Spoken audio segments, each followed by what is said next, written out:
Again, Liverpool have played 2 weeks in a row, a big match in terms of the title race. They played Arsenal this weekend. So I will give you the floor again, Isaac, to start the conversation and how you felt Liverpool played, how you felt the game went, and then how you felt it means for what it means for the season. One word, it was shit. Yeah, that's how Liverpool played. I mean, we didn't show up.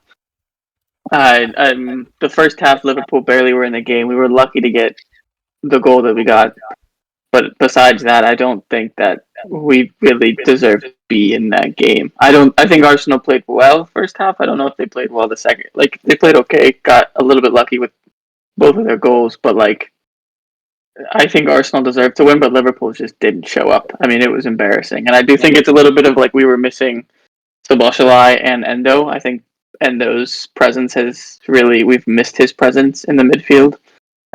Since he's been at the Asian Cup of Nations, and Szoboszlai being out with like an illness stunk, and I think we lost some of those midfield battles because of that. But overall, I just felt Liverpool did not deserve to win that game. It was awful. Yeah, I agree 100%. I felt like Liverpool came out better in the second half, but that uncharacteristic mistake from Van Dijk really killed any response you guys had. And I gotta be honest with you, I think all the blame falls on Van Dijk on that one. I don't really think you could put too much on Alisson. I think he should have headed away, and Van Dijk said that pretty much bluntly in his post-game press conference. The other thing I thought that was pretty interesting from this game was the refereeing decisions were a little whack, if you ask me. If you're going to send off Konate for a second yellow card, I think you gotta do the same for Gabriel. I really don't know what the decision was there. Something else I thought was interesting was that's Liverpool's 5th red card of the season. You guys have the most, which is kind of crazy. Yeah, some of them were really debatable, and we fought all. They were all in the beginning of the season, and one of them got taken away. Yeah, and one happened the next week. Bad. Yeah, one happened the next week, and then we obviously fought that, but they can't go back on it. Yeah, but other than that, from an Arsenal perspective, I thought, like you said, I mean, they played great. They in my opinion, kind of deserved to get 3 points.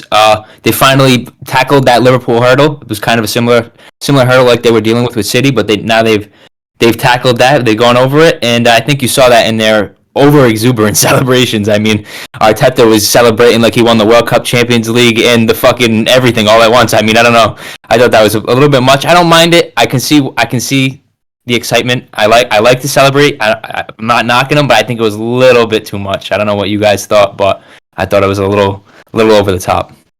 Yeah, for me, I mean, that game was terrible. I think we were all so hyped, ready to go, and it was just full of a bunch of dog shit goals and just mistakes and everything. Quality was awful. Exactly. So definitely disappointing in that sense, but I will say I'll give a lot of credit to Arteta because I think they set themselves up pretty well. And I think he kind of overthought it and done a couple things weird to try to get them out of that funk, but it seemed like he got it really right with Jorginho. He played pretty well and complimented Rice pretty well as well. So, yeah, it was weird. I do think probably the just result, Arsenal probably came out better. But I think the big takeaways from this is City's probably still going to win it after seeing that. But I will say that Arsenal are going to feel that they're still alive, and this will probably be a good confidence boost for them. Let's see if they can capitalize. But Liverpool are probably looking a bit like almost invincible at one point, where they kind of went on a good run with a bunch of injuries, rotating a bunch of players, and they were still getting results.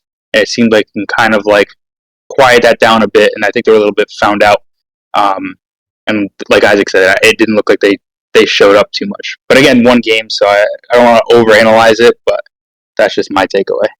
Yeah, I think credit to Arsenal. They desperately, we had been talking about criticizing them, how they've kind of fallen off a bit, and a couple of players haven't performed, like Martinelli and Saka, who both ended up on the score sheet in this game, right? And then Odegaard needing to have a better game. I think he did have a better game, but it's interesting, and this kind of like leads to, I guess, a question to Isaac, is because there's only 3 changes in the lineup from the Chelsea game to the Arsenal game, which was just Gakpo in for Nunez, Gravenberg in for Sabazalai, and then obviously Trent in for our friend Bradley. Like 3 changes, which Trent is obviously the starter over Bradley, right? So that you would expect him to have a fantastic game and be the better player, right? Gravenberg, I think, played awful, and he's been trash since he's come to Liverpool.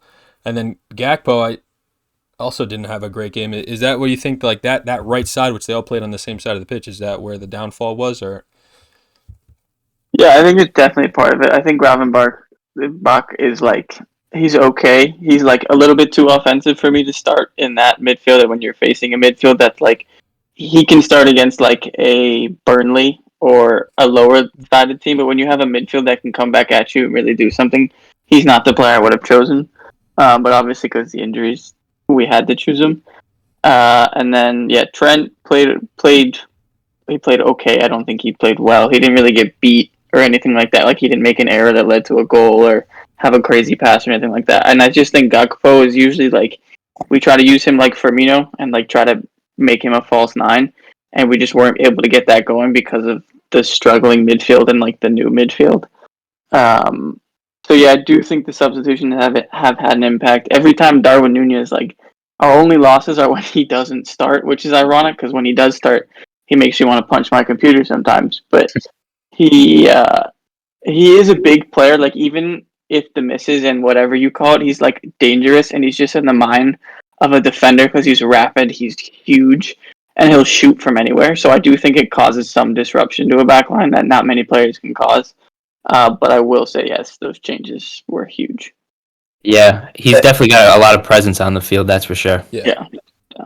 It's actually an interesting question you asked as well, Nate, because it's the same question that Klopp himself got asked in the post-game interview. I'm not sure if you saw it, but one of the things he highlighted in the downfall of Liverpool in this game was the new triangle that he was almost kind of forced to introduce on that side, with Gakpo starting on the right. And obviously it was tough. I think Darwin Nunez has probably been Liverpool's most informed player in the absence of Salah, and I actually kind of liked Klopp bringing him off the bench. I thought it was a pretty good game plan. I mean, it's Liverpool, they're in first place. I'm sure Klopp wasn't expecting to be down in the 60th minute, and they weren't. I thought he brought him on at the right time. It just really wasn't Liverpool's night. I know we talked about Gravenberch. He was terrible. He had probably his worst performance in a Liverpool shirt, and I can't foresee him starting another game anytime soon. I thought Curtis Jones was pretty bad. But overall, I wasn't particularly impressed by Arsenal's ability to win this game. I wasn't surprised that Arsenal could win this game. They're a quality team. I think really what ended up happening was the Jorginho and Declan Rice pairing ultimately won out. I think those are 2 players that are brilliant in midfield. They know how to dictate pace, control a game. Jorginho, in my opinion, has been one of the best players in the world at that. That's the exact reason why Arsenal brought him in last season around this time when they had a lead in the title race and they thought he was going to be the linchpin and, you know, managing those tough games against tough opponents and keeping the ball and all that. So, look, I think Arteta got the game plan right. He was right to celebrate. I also was kind of going off in the group chat because I just don't think that's the way Arteta would have liked to win the game. I think Arteta would have liked to score 3 beautiful, well-worked, quality goals. I know that's not always football, and a goal is a goal, but at the end of the day, I mean, it's a deflected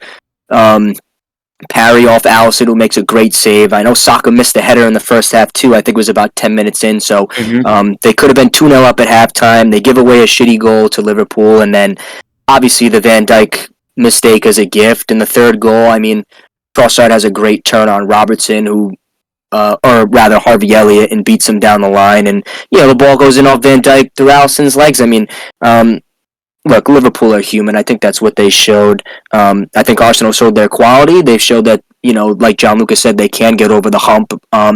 It seemed like they got over the hump last year with City, and they still didn't win the league. So I'm not particularly convinced any much more than I was before that Arsenal could kick on and win the league. It's obviously a great motivator, you know, to beat Liverpool at home or the league leaders, but we'll see how things shake out. It was nice to see Saka score. Martinelli scored against Liverpool again. They seem to be his favorite opponent. I know he even said that in his little post-match presser as well. So we'll see what the future holds. I think Liverpool will be all right. If you had to ask me right now, I think Liverpool will finish above Arsenal regardless of this result. But we'll see what the future holds. Yeah, forgetting that we don't have Salah right now. Right. We don't have That's Salah, true. Thiago, Szoboszlai. What do you guys think? Players that we're missing.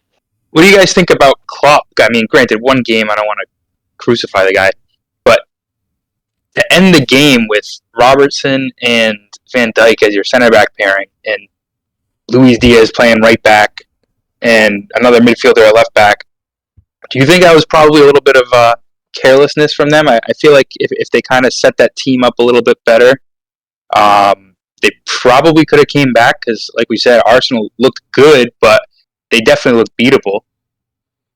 I just think he was kind of almost forced into that because if you look at the players he has out, like he doesn't really have the greatest options to bring on. And even like with Trent, I know we were talking about him a little bit earlier, but personally, like I didn't even think he looked like he was up to scratch. Like he didn't look fit at all to me. He was coming off injury, right? Yeah, I think this is his first start back. So I know, and we didn't have Bradley. It's unfortunate that he couldn't be in the squad. Prayers up to him, but you know, the only player that I was really impressed with on the day was McAllister, and like other than that, I just thought Liverpool as a whole just did not look like their usual selves. Yeah, I found the setup weird because I found McAllister dropping back in the sixth between the center backs to receive the ball a lot, which is not really his role. And I feel like Joe Gomez has been in ridiculous form. That's a player you don't want to sacrifice for an attacker because he's one of those players that can go fill in at center back. Yeah, he can fill in at right back and go anywhere in that back line. Throw him in midfield. So I feel like it was like maybe a little bit of an oversight. I think the McAllister thing. I think it just goes back to like if you look at his midfield, like if you look at the midfield three, who else is going to do that? Yeah. You know, it's not going to be Curtis Jones, and it's not going to be Curtis Jones. And we all, after how we just fucking crucified Ryan Gravenberch, we all know he ain't going to be the one that's dropping. It should be him, all up right? Returning. Probably. It should be Gravenberch. It should be him based on like his style and physicality, but it's not. In a world where it's not. Well. I don't know. I don't think so much the subs is what lost Liverpool the game. I think because they pulled out the three that we highlighted as probably being the worst performers, right, on the right-hand side, that triangle. Pulled out those three right before the 60th minute, and it was tied 1-1 at that point. So, and then they're still forced to play a normal, I think, lineup because they have a midfielder coming in, a forward coming in, and a fullback coming in. So I think that weird lineup you're talking about, Jay, is really the last 10 or so minutes. Yeah, it's into at that point. Right. Yeah. So it's a bit forced, but I see what you're saying. But then now looking at the table, speaking of table placement, City are poised with a game at hand to take a point lead above Liverpool if they can win that game. And they did win at the weekend as well with a 3-1 win over Brentford. And while we were just chatting before the podcast started recording, and saying that we feel City are just going to take it at this point, but at the same time they concede early. They it's not the first time this season where in a game where they should win and then they end up winning comfortably, which is the story of it. But if you watch the game, if you just see the scoreline after, you're like, oh, City won that game 3-1, no problem against Brentford. But they went down first, and they've done that a couple times this season. So it's not all sunshines and rainbows per se. I know Foden had a great hat trick.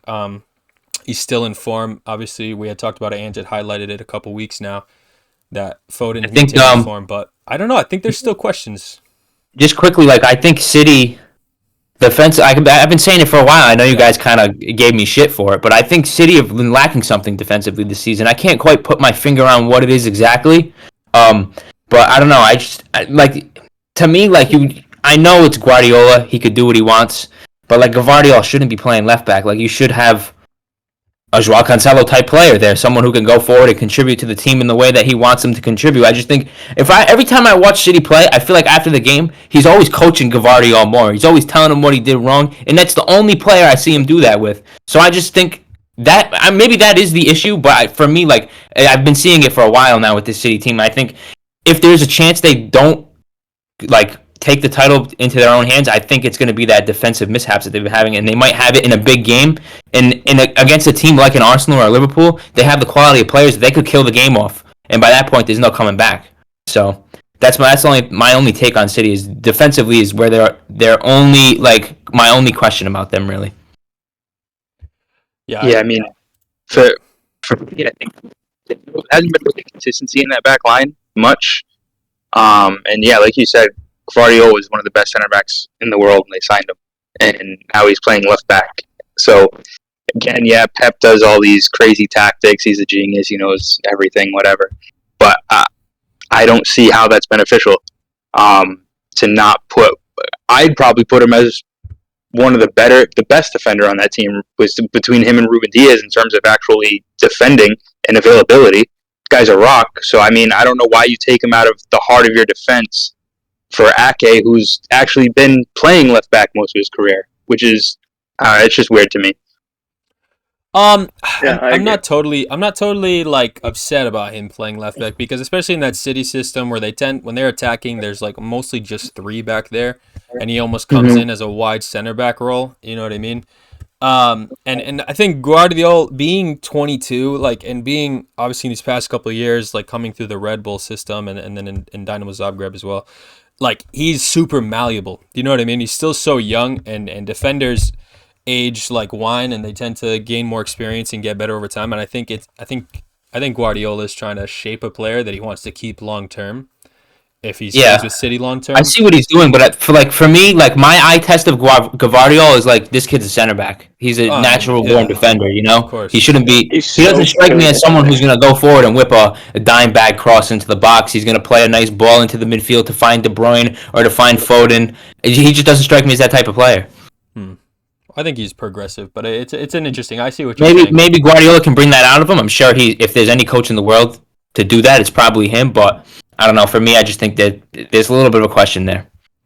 I'm sure he has some plan. There's some master plan that for we just don't see, and it's just like, and in 2 years we'll be like, oh shit, like damn, that's what he turned him into, and like where he came. I feel like, I don't know. I just don't doubt that Pep knows what he's doing. And the other thing, I think Guardiola has been one of their most consistent defenders too, though. Like he's been like far and out, puts in 7-8 performances almost weekly. So I can't really complain, I guess. Yeah, the only thing I'll add to that is they also rotate that back line way more than any other team I've seen. You have different center back pairings all the time with Akanji and Stones coming into that as well. And players will get dropped for seemingly no reason. And for 1 month, one defender becomes his favorite and just plays every game and can do no wrong. And then like it'll be like John Stones will be the best player on the pitch for a month. Then all of a sudden he'll drop him for Ruben Diaz. Now Ruben Diaz is the best one. Like that rotation and kind of reliance on one guy to catch form all the time is just a little odd to me. And I think it might be hindering the rest of the back line's cohesion, where they're always kind of playing a little bit different. Yeah, Guardiola is an anomaly. Must be nice. He's an interesting. I know that he always has the best problems. Right? Spoiled for riches. Yeah. Yeah. Elsewhere in Manchester, we have a local Manchester resident, but unfortunately he's been away. But Manchester United did play 2 games since we've last conjoined together for a meeting of football intelligence. United have won back-to-back in both of those games, which is good for their season. They've obviously come on a lot of scrutiny from us and obviously from the footballing world in general. But the first of those 2 games coming against Wolves, a tight, close one, 4-3. Credit to Wolves too. I think we'll get into them after this too. I think they played pretty well, and they probably deserve to at least get a point out of this game. But good on United for winning this game. How do we feel about United's slow rise to maybe a return to greatness after these? Call me crazy, but I think Casemiro has a little bit to do with this. I think Casemiro's just his experience and his presence in the midfield, especially being next to an 18-year-old kid like Kobbie Mainoo. I think it's just helping them be a little bit more solid and a little bit more organized. Yeah, you just said the real reason for success. It has nothing to do with Casemiro.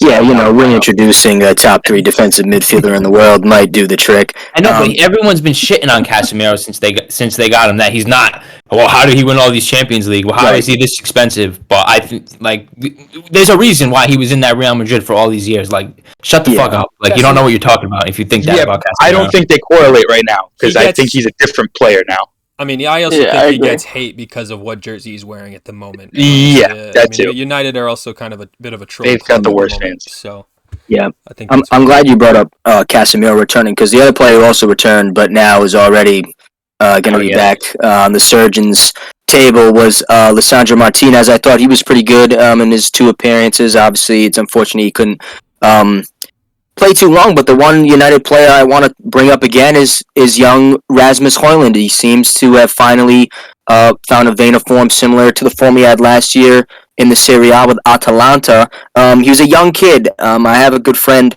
from high school that I see every now and again. That's a Man United fan, and he knew I was a Serie A watcher. And, he kind of asked me what my thoughts of Højlund were, and I thought it was a move too soon in his career to go to Manchester United. It's a heavy shirt to wear, especially to be, the number 9 at, the biggest club in England historically. There's a lot of weight on the kid's shoulders, and I'm glad that he's scoring again. He had goals in both the Wolves game and the West Ham game. It's 4 goals in his last 4 games now. He's scored in 4 consecutive games. He's looked good. Rashford has continued his form. And Kobe Mino, I mean, what a goal. Just not only the talent he shows, but the experience he shows. He kind of, I don't know, he kind of radiates like leadership already at such a young age. It's very uncanny to watch sometimes. He's a little more calmer than he should be. But what a goal he scored. It's unfortunate. I really like this Wolves team, who I'm sure we'll talk about next, because they also played 2 games. I thought Neto and Cunha, they're their main protagonists. They've been in great form. It was nice to see Neto get his first goal back after a long time being out. Wolves were a little unlucky. I think a point was definitely fair in this game, but maybe United have the little bit of star quality that we kind of question about sometimes, to where they can pull a game out of the fire. I know Mino's goal certainly oozed class.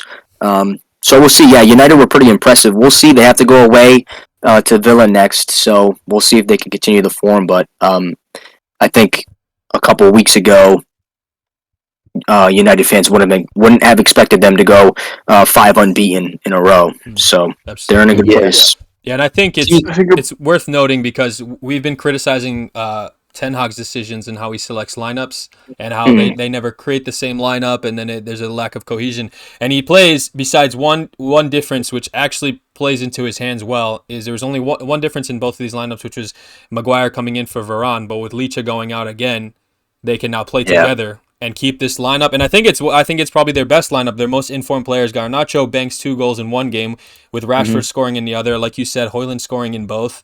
And then our friend Pat's favorite player, Scott McTominay, registering a decisive in both of these games, which is off the bench. But it just seems that, maybe the formula has finally been cracked a little bit for Ten Hag, and he's finally getting a consistent lineup that can perform consistently, and then we'll see how that goes into Villa.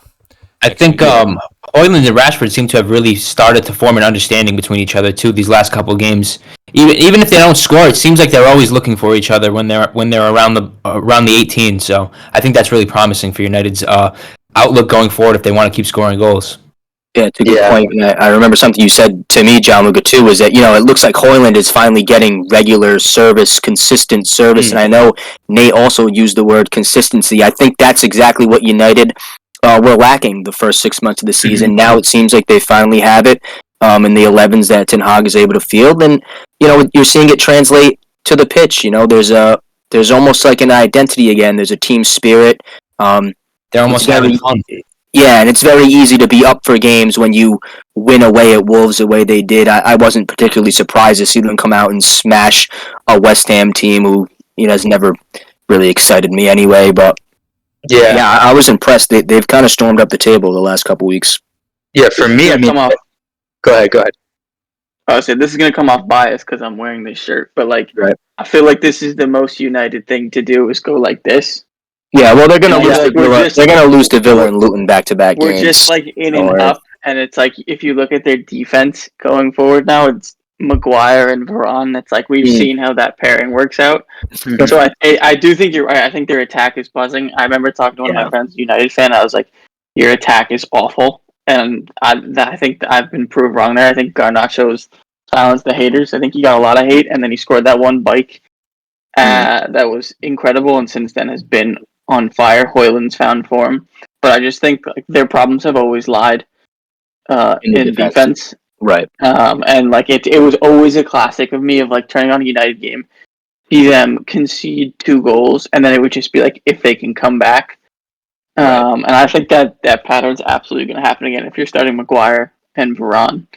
So I do think these were 2 good wins. I think the West Ham win was actually pretty impressive. I know Ange said he's never been excited, but like West Ham are right below them in the table. You know what I mean? Like they've been playing equal form. I think that was a big win for them, but For sure. I don't know. I just see them folding. Yeah, for me, I think this is probably the point where they would have fallen. Like they wouldn't have like that inconsistent United wouldn't have won that game against Wolves, and then wouldn't follow that up with another good performance. Right. So I think this is a good sign to be as a United fan. You should be confident that you can turn this into something. But yeah, Villa's a huge test. If you can get any sort of result, or even just a good performance, even if you don't get the result, if you perform well, and they can kind of continue this lineup consistency. But yeah, I mean, that front 3 I think has been great. I think Garnacho on the right really helps out and allows you to have that front 3 of 3 good players there. But yeah, I know, I kind of crapped on you with Casemiro coming in saying he's the key. I don't agree necessarily that he's the key, but I think that position has been a real problem, partnering Kabi Mino. So having a competent player next to him that isn't trying to dart forward like Scott McTominay and score goals is pretty much what the balance that midfield needed. Because now you can free up Bruno a bit more. That could get the job done, and Casemiro is exactly that player. So hopefully he can stay healthy, and 2, stay on the pitch and not get sent off. And that might be really good for them going forward. But yeah, if I'm a United fan, I am cautiously optimistic. Yeah, that's a good way to put it. Yeah, Casemiro, he just brings a bag of talent, and like you said, Jay, it's gonna be a little bit experience. Yeah, it's gonna be a little bit too of his discipline and stuff. But yeah, it frees up Mino to go because I think he wants to get forward too, and he does like Ange said, scores a worldie. But speaking, Ange already kind of started with Manchester United's first opponent. Wolves put together 2 back-to-back performances that were pretty good despite losing the first game. It was still a good performance. Then go on to beat Chelsea. That's 2 heavy hitters. Chelsea's been, we'll talk about them. They haven't been that good, but they started to pick up a little form, but it's still a big club, and to go to Stamford Bridge is huge as well. Cunha putting in back-to-back performances, getting a hat-trick in that game, which is insane. Jay, I know you're a closet Wolves fan. So you must be feeling pretty good. Public, okay. Proud of it. But yeah, I have to agree. I like Sarabia in this game over Bellegarde. I don't know how to say his name, but I like Sarabia. Sarabia, when he was at Sporting on that 1 season loan, was one of our best players. I think he's a player that just hasn't got a chance to shine, and I like him in this Wolves team, and I'm glad he strings some good performances together and gets some minutes. But yeah, I think Wolves played excellent in this game, and Chelsea are just awful.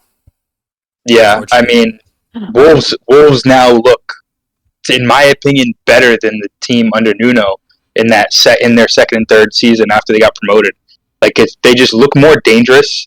I think their team overall as a squad was much better back then, but they just look a more dangerous, more threatening team now. So yeah, seeing Pedro Neto come back.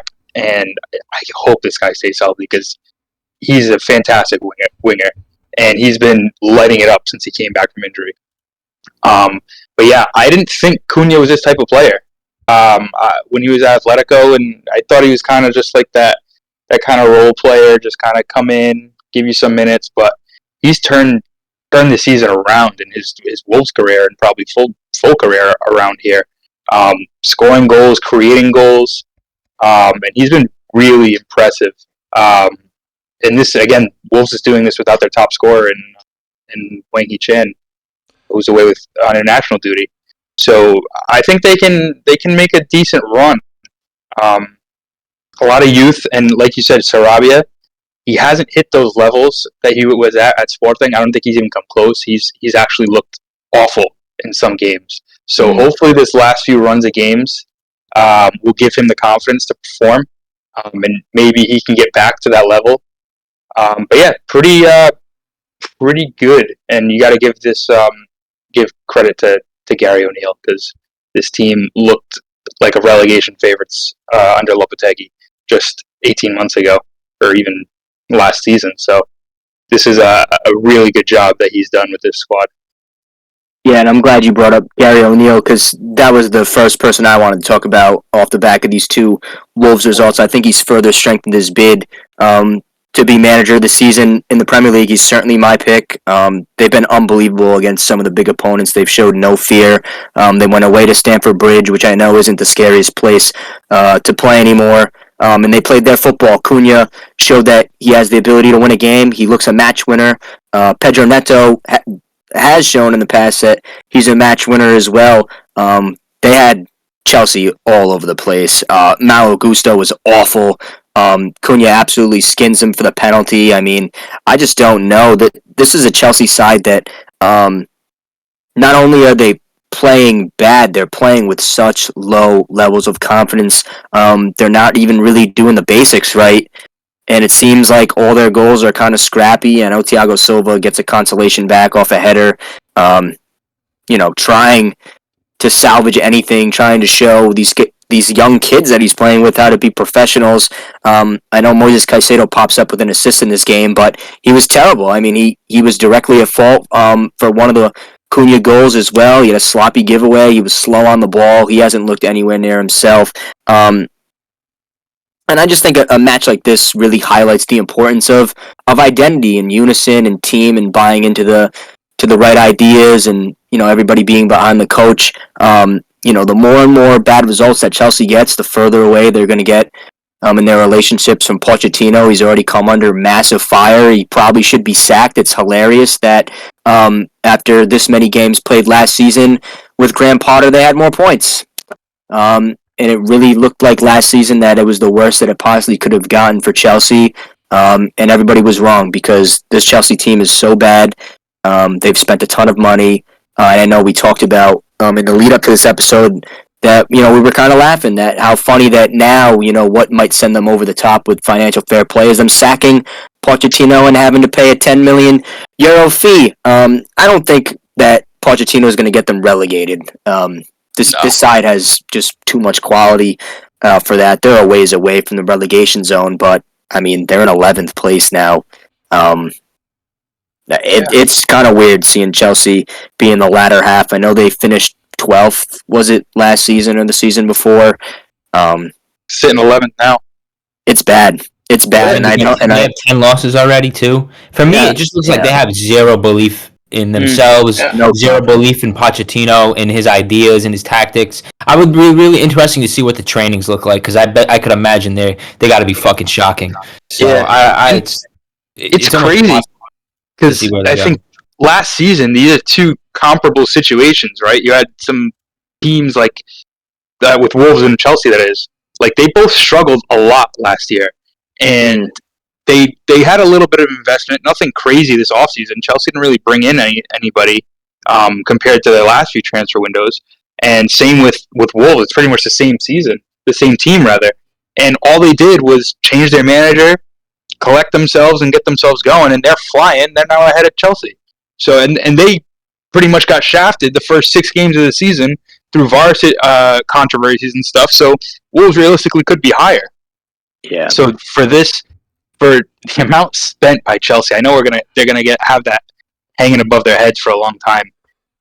I can't understand how a team with significantly less resources in a similar situation where they've been playing well below they have previously is able to turn around with the same players who are playing poorly, and Chelsea's just going to be 2 years straight of just crap. Yeah, and even if you look at them in the table this season, like they're very, very similar. Like they have the same amount of wins. Wolves have one more tie, one more point. They've conceded and scored a similar amount of goals. But like if you just watch the two teams play, like it is night and day difference. Mm-hmm. Yeah, it's a good point. And there's really no signs of it getting better. I don't know if you guys have looked at Chelsea's upcoming fixtures, but in the month of February now they go to Villa tomorrow. They have to go to Palace. They host Man City. They host Liverpool. On February 25th in the EFL Cup. I mean, if they get wins in the FA Cup and EFL Cup, it's even more games, so they're already packed schedule. They have Newcastle and Arsenal shortly after that, the first 2 weeks of March. it's bad right now. I can honestly see it getting worse. I mean, it's Right. not like I said, it's not like teams are even threatened at all by Chelsea. I think unless teams go into the game with the mindset of, oh, this is a defeated Chelsea and we've already won the game before it's been played, then maybe Chelsea can scrape a couple points here and there. But I mean, it's gonna be bad, I think.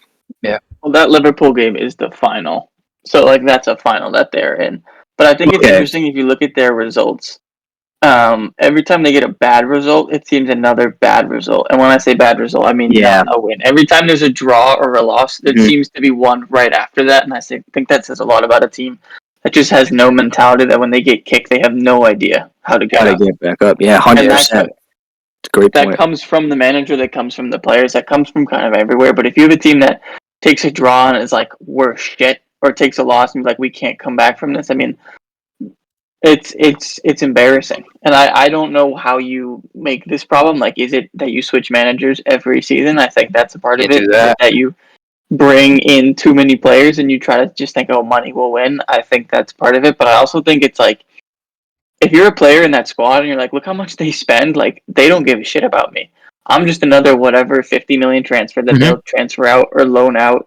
And it's like, I wouldn't want to play for a team like that. You know what I mean? It's different when you're in City and you say you're Jeremy Doku come in, you're like, wow, you can see what they did with Grealish and you can see how they took his time and made him something. But if you're a player coming into Chelsea right now, I just wouldn't be motivated to work for it. Like, if they're paying you a shit ton, it's almost like playing Saudi Arabia.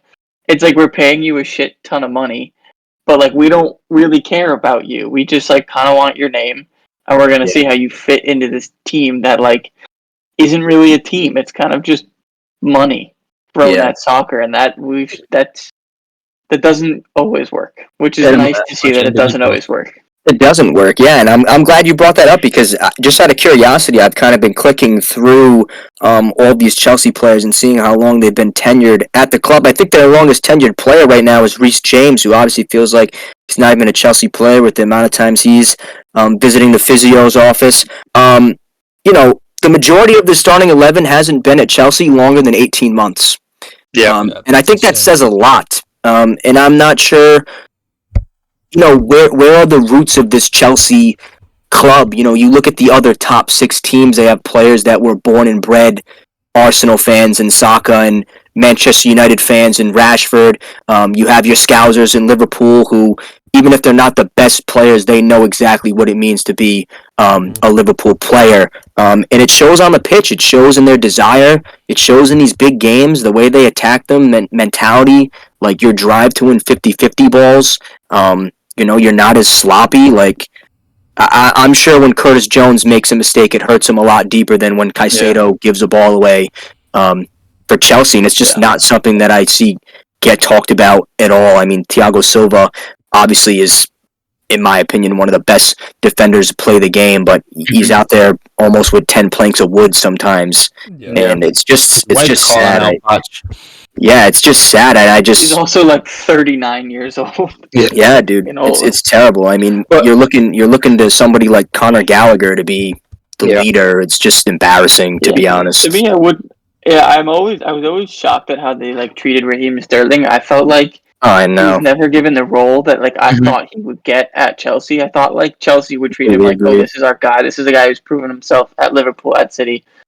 And you can say what you will about Sterling. I just, if I'm a Chelsea fan, I just felt like, oh, Raheem Sterling is coming in. Like, I would almost look to him to be the leader.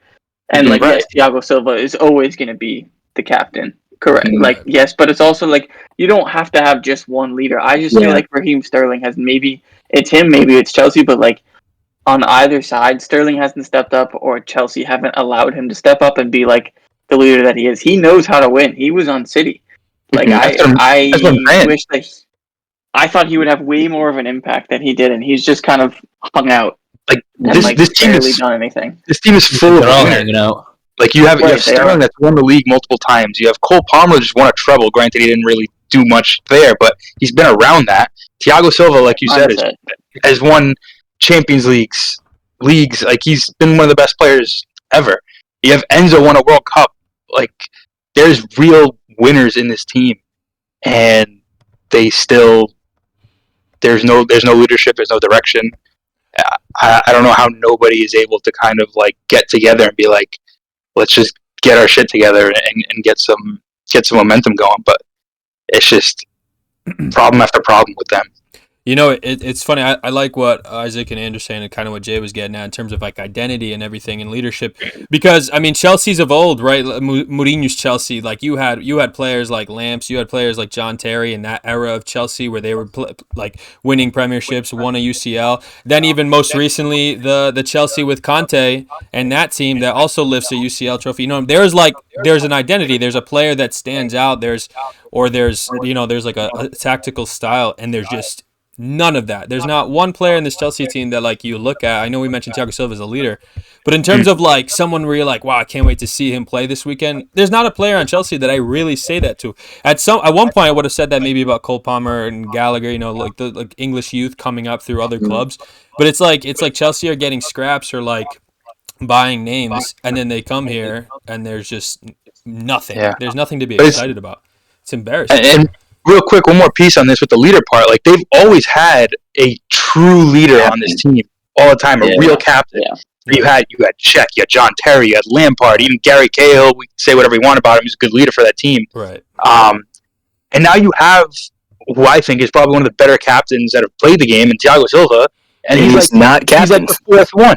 Like, what are you doing? Like, Reece James can't stay in the field. That's not a leader. That's not a captain. I'm sorry. Yeah. Same thing with Chilwell. Ange mentioned it last week. He just has embarrassing performances. Yeah. Like, I don't get it. Like, how are you going to make Conor Gallagher, who doesn't, this is too high of a level for him, in my opinion, a captain on this team? Like, it's embarrassing. There's no true leadership on here. It's, I don't know. It's just not. Yeah, Chelsea, we can laugh about Chelsea only being, like, good in the last 20 years, whatever. But they've been fantastic. They've cemented themselves they've had levels, yeah. Right. And this is embarrassing. Yeah. I agree with what you're saying. Like, how the hell are they captaining Ben Chilwell, who's only known for his career at Leicester? Like, yeah, he's been on Chelsea, but he's done fuck all at Chelsea. Mm-hmm. I just don't know why you don't captain Silva. I think you're absolutely right with that. And also, like, I do think that their attack is protected by the fact that it's mostly English. I mean, Gallagher hasn't scored in the Premier League. Nobody talks about that. He said played 22 games, he hasn't scored. Like, that's dog shit. And he's a £50 million footballer, too. Yeah. That's dog shit. And if he's not English, I feel like that gets talked about a little bit more. Yeah. He'll be in the England squad. Oh, probably. Yeah. Can't wait for conversation. I can't. Yeah, we'll have a whole episode about the England squad picks when it comes to Euro this summer. I guarantee it. A couple other great big games that happened in terms of the score lines and results. Luton continuing some good form. I'm really happy that they look like they might stay up. But the game at hand, they could poise themselves a good 4 or 4 points away from the relegation zone if they win. Had a 4-4 duking out with Newcastle United in Newcastle, where they held the lead twice. They held the lead, I think, in that game. They were up like 4-2, I think it was, in the second half. Yeah. And then of course performances from people that we've been highlighting. Adebayo, another goal. Ross Barkley, all out. Yeah, just all out. Continued to be what we said. He's the player that they brought in to play Premier League level football, and it's exactly what's going on. Wow. I think Luton are just fun. I actually think it's really fun. I know like they were like getting trolled that they were going to go straight back down and all that stuff. But I don't know. I think it's been pretty exciting this season so far with Luton. I don't know if anybody else had a couple thoughts on that game. I got a question actually about Ross Barkley for you guys. Now me and Angelo watched the Ajax PSV game over the weekend as well, and another English midfielder, Jordan Henderson, made his debut for Ajax. And what did you know? His little daddy-o, Gareth Southgate, was in the stands to watch his debut. Now, why the fuck is this motherfucker going all the way to Holland to see this guy who hasn't play when you have Ross Barkley balling out, playing the football of his life in the last couple months, literally in your backyard? What are we doing here, Gareth? Like, come on, bro. Southgate's an idiot. Dude, what the fuck? We're going to have to have a conversation. Calvin Phillips, who's been absolutely shit for West Ham in the first 2 games he's played so far. He looks so far off of it. And Jordan Henderson, who's probably even further off of it. So It's crazy. I mean, Luton. I thought they were fucking fantastic in this game. I mean, I know we all had them going down, but I think you might have hit the nail right on the head, Nate. I think they might stay up. I mean, they got every reason. They have all the momentum. I think Robert Edwards is actually a good coach, dude. I think he might actually really know what he's doing. I thought his tactics for this game were spot on. Dan Byrne got the run around down that left side, and I think that's all. I think Edwards really knew to attack that side. He knew that Luton had the pace to beat them down there, and they got the job done, and they got the result, and it's another big one for them. Obviously, like you said, they have a game in hand. They've overtaken Everton now, so they're out of the relegation zone. So, I mean, things are looking only up for Luton right now. Yeah, and if you look at their fixtures, go ahead. I think it helps that Nottingham Forest has like dropped points in the last 4 matches, and Luton have stayed on form. And I mentioned it last week. I was like, oh, it's a hard place to go. And in my head, I was like, yeah, like Luton will only win games at home, but they went to St. James's Park, which, say what you will about Newcastle fans and their takeover, but that place has been a hard place to go, no matter how much money absolutely was invested in the club. Like, that is not an easy place to go and put up 4. So I think that's an incredible performance from them, and they kind of have this like. There's always that one team in the Prem usually where it's like they just ride this momentum of like, yeah, it's our first year, like fuck it. And I think like Luton's starting to get some of that energy, and it's always it makes it always so fun to watch them. I agree. They really do have fucking energy. They play with zero fear at all, no matter who they play against. 4-4 is a sick game. At St. James's too. And I not an easy place to go. I believe they should have won that game. I almost think it's unjust to only come away with a point. I think they were the better side completely. But I'm glad you talked about Nottingham Forest, because I want to look at the upcoming games for Luton so we can kind of try to predict a little bit how their season might go, because they do play Sheffield United, who sit rock bottom and have been awful. So that should be a good way to continue their momentum if they're smart and play well that game. But then, of course, they have 3 tough games in United, Liverpool, and Villa. 2 of those games are at home. We have talked about going to Kenilworth Road being difficult. So they need to try to hold that momentum. And I think if they can survive those 3 games and pull out maybe 2 points, get 2 draws out of 2 of those teams, I think then going to Crystal Palace and then hosting Nottingham Forest, especially if Nottingham Forest continue their downward spiral, it'll be good for them to get closer and closer to the end of the season. It's just all going to be how they handle that 3 games. They have a tough schedule. I mean, it's Sheffield, who are shit. They have United, Liverpool, Villa, and then Palace and Nottingham Forest, and then after that, it's Tottenham and Arsenal. Yeah, so that's not very. They played 5 of the big 6 teams in the next few weeks. It's a tough schedule, but I think the beauty is that they're hitting their form at the right time. You know, it's barring this upcoming result against Sheffield, it seems like they're going to go into that run of games with the highest confidence the squad's ever had, and it's nice to see that Luton are no longer this like joke of a fixture where everybody thought they were going to lose every game 5-0. It's actually Sheffield that's losing games 5-0. They just did this weekend. But back to Luton, it's back-to-back games with 4 goals scored, which is kind of crazy. I mean, you look at some of the names on paper, and they play a similar style to Wolves, and similar to Wolves as well. It's kind of what we talked about with what Gary O'Neill has there, and it's definitely what Rob Edwards has at Luton. It's that belief. It's that trust in the manager. It's the trust in the game plan that no matter what happens, we're going to stick to the plan. And boy, do they stick to the plan well, because, they've been rolling. They're beating the teams that are on their level, which is good. So we'll see what happens. Yeah, I think the goal scored is a good point, too, because if you look at their goals for and against, they've scored a lot more than all the other teams around them in that relegation scrap. Right, yeah. So if anything's going to keep them up, it's definitely that potent attack of theirs. Right. Yeah, I made a point earlier. If United's defense is gonna catch up to them, I just watch out for Luton at home against against a very tricky one. Yeah.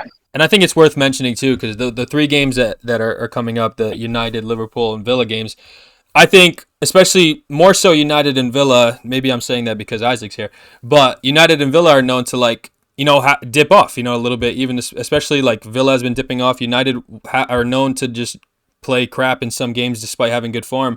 And then Liverpool obviously had a woeful game that we already talked about against Arsenal. So I think it's not going to play a City who will probably crush you pretty hard. I think it's 3 potential teams that if they can catch him off guard, they can still snag a point or two. Sure. And you know what I mean in that little run of fixtures. So yeah, I think it's Yeah. gonna be interesting to see how that Real- pans out. Real quick on Newcastle before we move on. It's still pretty impressive what they're doing because the state of that squad right now is awful. Like they've got 6 guys out who they would like to say would start, and they're still able to. I mean, granted, Luton, you got to expect the win. I mean, the way the fans are going to be is they're going to freak out and say this was awful. But I mean, Luton, we've been watching. They've been doing pretty well. They're on a good run of form, so the result isn't too bad. But to get 4 goals out of the squad, to get 2 out of Longstaff is pretty crazy and pretty impressive. So yeah, I know they've been struggling and kind of going through a little rough patch recently, Newcastle, but I think it's still pretty impressive that they've been able to kind of still hang around where they are, considering all the injuries and suspensions and stuff they've had. Yeah, they almost have this like aura, but it's like an aura of money. Like they just know that they're like back. Loaded. And so it's like a team that's like, oh well, like we will probably end up being good in the next 5 years, and I think that's given the fans like an all new belief for it. Like it's kind of a gross aura, but it is like a belief among the club. Right. So I think the club is they're one of the bigger clubs in the country. What they want to say or not, like they're probably honestly bigger than Spurs. Like they're huge. But I definitely think this money and the recent success last season has definitely gotten to some fans' heads because they're now expecting Champions League places every year, and they should be signing Neymar and Mbappe. So I definitely think they need to pump the brakes because they've been doing it right so far. They've made good signings. I agree. They've brought in great players like players like Isak and stuff like that, and Tonali, even though we don't even know if that guy's ever going to play again. It's going to take time, and I think it's still pretty impressive the job Eddie Howe's doing, considering all the adversity they've had to face. Yeah, it's worth remembering it's almost Newcastle have history too. It's not it's not a buyout like absolutely. a Chelsea or something that's growing out of nowhere back in the day. But like Newcastle have been around. Right. Oh yeah, absolutely. I was just saying that like when you have more money than City all of a sudden, I feel like your expectations are ridiculous. I don't know why. Like it's almost interesting to me how they like haven't recklessly bought players. I think that's the like best part. They didn't buy anybody. I actually think they're not doing that. Window. I think they're not doing that because they're terrified of financial fair play. Because, I mean, we've seen Everton get a points deduction. There's rumors of Nottingham Forest getting one now. So I think, personally, I think they're fucking shit. And I think all the Premier League clubs are shitting their pants. And I think that's why we saw such a shitty transfer window. I mean, I don't even think they spent $100 million altogether in the Premier League. And last year, they spent like almost $1 billion. Yeah, so I think everybody's just shitting their pants a little bit with financial fair play right now. It's almost like we should punish the team. Go ahead. Yeah, I was just gonna say Todd Bowley's time at Chelsea has probably been eye opening to a lot of these owners and managements. Like, say, you can't just come in here and spend money, throw it down on the table, and say, "Here we go, buy me the league." It ain't happening. Right. Like, you have to be thoughtful. And I think United is a good case study on this too. They just go and spend $100 million on players that don't deserve it. And when you look at their squad right now, who are their best players? It's players they've developed in Garnacho, Rashford, Mainu. Like, those are the players they're relying on, and they cost nothing. Yeah. So, like, you have to balance it out, and kind of see that spending money isn't going to do it. You just have to bring in players that can grow and can adapt and create the system for it. And I do think Newcastle has definitely done it the right way. They certainly have a system for bringing up youth too. Like look at a lot of those guys are Newcastle born and bred players. Look at Lewis Miley, 17 years old. He's made a name for himself in this team now. He's pretty much one of the first names on the team sheet now. So I think Newcastle definitely have the facilities to get it done. Yeah, I think also you hit a good point about the financial fair play thing coming in really hard this season. So some clubs being worried, but I think because they spent so little this January, it's going to help balance the books, and this summer is probably going to go a bit crazy. Well, they still supposedly they have to sell. That's why there's been so many rumors of Almiron going for $30 million or Guimaraes being sold. I think they're going to have to sell a big player. Even Isak could be sold. So it's going to be interesting to see what happens there. Yeah, because part of financial fair play is you need to make money. So you can spend all you want, but if you're not making it, then you're screwed. So they need to get into bigger sponsorships, big player sales before this can actually take off. Right. Or they need to get in the right people's pockets. Yeah. That too. Well, like Todd Bowley. Hopefully that's and then, over. and then you can but start I have running. no- Hopefully, yeah, it is kind of nice to you see like a team that has a shit ton of money, but like do it right. If that Right. makes sense, like Yeah. it's a little bit refreshing. Even like who would have thought Eddie Howe would still be there at this point in time when the Saudi takeover first happened? So Yeah, and it's funny you say about getting people's pockets because then you can start running a tab of like 100 plus charges or whatever it might be. Yeah, but nothing will happen to them, right? We'll see. I'm holding out hope that might happen, but that's a topic for another day. Two high I scoring think Liverpool Newcastle should be games. awarded 3 league titles. I think that's just fair. You might just get it. We'll see. Newcastle did have 2 back-to-back games where they scored 3 plus. The first game being against Aston Villa, we talk about had a great weekend real quick where they scored the 5. I know Ange had briefly mentioned that.